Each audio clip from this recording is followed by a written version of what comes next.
First, congratulations. They've entered the 20th century.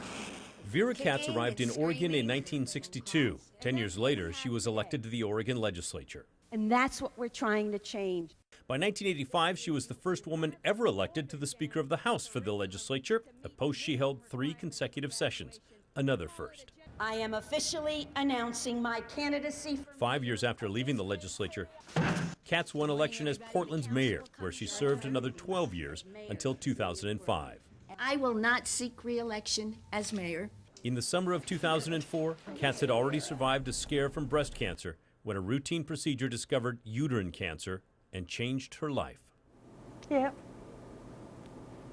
it was difficult. But there was work to do, and the mayor tried to stay strong. I never cried.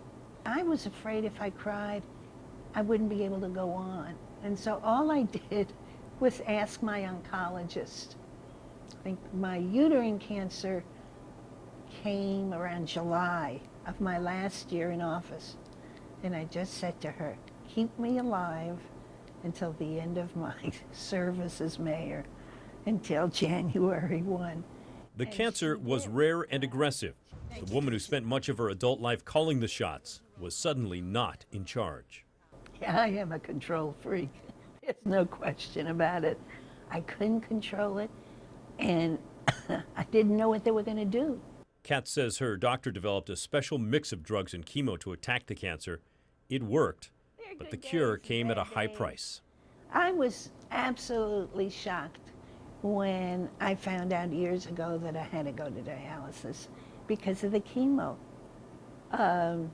And that has put a crimp in my life. 3 times a week, 3 hours, 4 hours. Now, she dreads the life-saving sessions that take over for her kidneys. But she's found peace within, realizing she can plan the end of her life. The one good thing about all of this, I will be in control. If it's time to leave, I just don't show up to dialysis. I don't call a doctor. I might call a doctor, but I don't have to. And you, from what I understand, leave this world quietly, without pain, and you don't need any assistance. So ultimately, I have full control. While it may be disturbing to some, it's given Vera Katz strength. And I sit there and say, thank God. I've thought about this. I've discussed it with my family, and I've told them I'll let you know when I've had it, and we'll go from there. It's unclear when that day will arrive. In the meantime, she embraces life one day at a time. See if you can get through the day. Still remain sane. Stop feeling sorry for yourself, because there may be rough days, and move on.